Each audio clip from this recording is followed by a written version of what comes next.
Hi guys, happy 4th of July. If you would like to follow along with me today, we are going to be reading in the New International Version, Acts chapter 22, verse 17, reading through chapter 23, verse 10. We'll be reading a very short psalm, which is Psalm 2, and Proverbs chapter 18, verse 13. Let me get down to it here. In Acts today, we are going to be talking about Paul. He is back in Jerusalem, and that is not a good thing for Paul, being back in Jerusalem. Last time Paul was back in Jerusalem, he was Saul. His name was Saul, and you know how he acted when he was Saul.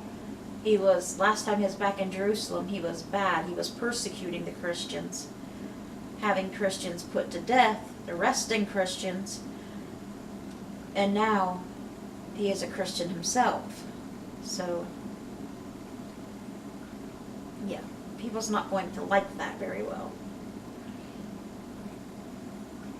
Saul was a member of the guard when he left Jerusalem. Now he comes back a Christian who he was persecuting when he left there.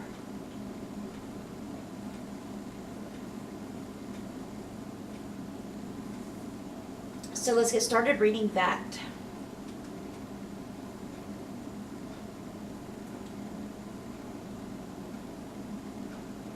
Acts 22:17, 23:10.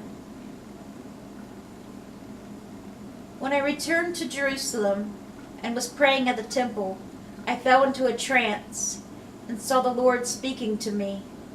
"Quick," he said, "leave Jerusalem immediately, because the people here will not accept your testimony about me." "Lord," I replied, "these people know that I went from one synagogue to another to imprison and beat those who believe in you. And when the blood of your martyr Stephen was shed, I stood there giving my approval and guarding the clothes of those who were killing him. Then the Lord said to me, 'Go, I will send you far away to the Gentiles.'" The crowd listened to Paul until he said this. Then they raised their voices and shouted, "Rid the earth of him, he's not fit to live." As they were shouting and throwing off their cloaks and flinging dust into the air, the commander ordered that Paul be taken into the barracks. He directed that he be flogged and interrogated in order to find out why the people were shouting at him like this. As they stretched him out to flog him, Paul said to the centurion standing there, "Is it legal for you to flog a Roman citizen who hasn't even been found guilty?" When the centurion heard this, he went to the commander and reported it. "What are you going to do?" he asked. "This man is a Roman citizen." The commander went to Paul and asked, "Tell me, are you a Roman citizen?" "Yes, I am," he answered. Then the commander said, "I had to pay a lot of money for my citizenship." "But I was born a citizen," Paul replied. Those who were about to interrogate him withdrew immediately. The commander himself was alarmed when he realized that he had put Paul, a Roman citizen, in chains. The commander wanted to find out exactly why Paul was being accused by the Jews. So the next day he released him and ordered the chief priests and all the members of the Sanhedrin to assemble. Then he brought Paul and had him stand before them. Paul looked straight at the Sanhedrin and said, "My brothers, I have fulfilled my duty to God in all good conscience to this day." At this, the high priest Ananias ordered those standing near Paul to strike him on the mouth. Then Paul said to him, "God will strike you, you whitewashed wall. You sit there to judge me according to the law, yet you yourself violate the law by commanding that I be struck." Those who were standing near Paul said, "How dare you insult God's high priest?" Paul replied, "Brothers, I did not realize that he was the high priest, for it is written, 'Do not speak evil about the ruler of your people.'" Then Paul, knowing that some of them were Sadducees, and the others Pharisees, called out in the Sanhedrin, "My brothers, I am a Pharisee, descended from Pharisees. I stand on trial because of the hope of the resurrection of the dead." When he said this, a dispute broke out between the Pharisees and the Sadducees, and the assembly was divided. The Sadducees say that there is no resurrection, and there are neither angels nor spirits, but the Pharisees believe all these things. There was a great uproar, and some of the teachers of the law, who were Pharisees, stood up and argued vigorously. "We find nothing wrong with this man," they said. "What if a spirit or an angel has spoken to him?" The dispute became so violent that the commander was afraid Paul would be torn to pieces by them. He ordered the troops to go down and take him away from them by force and bring him into the barracks. So not looking very good for Paul.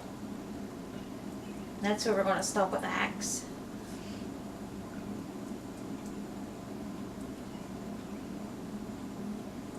And our psalm is Psalm 2.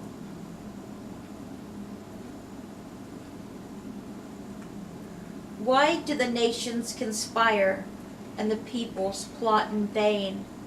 The kings of the earth rise up, and the rulers band together against the Lord and against his anointed, saying, "Let us break their chains and throw off their shackles."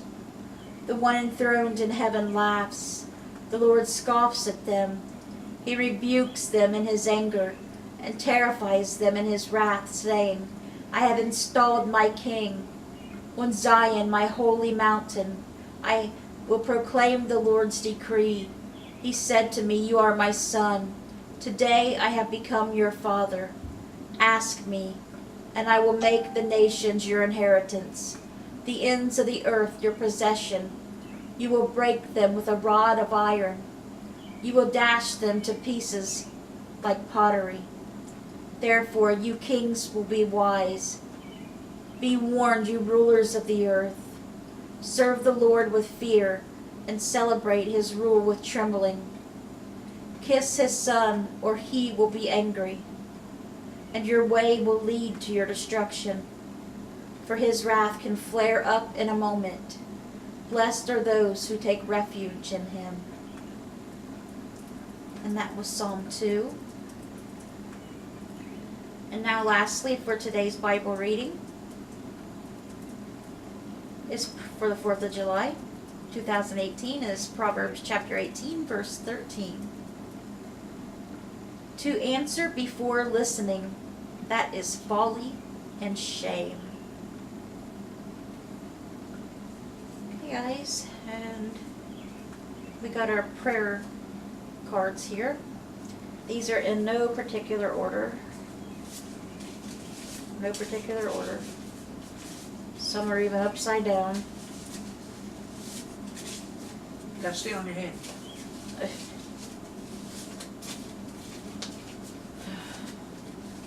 Still can't find that. It's going to rain soon, it looks like. Find what? Mom's memorial thing. It's a telegram.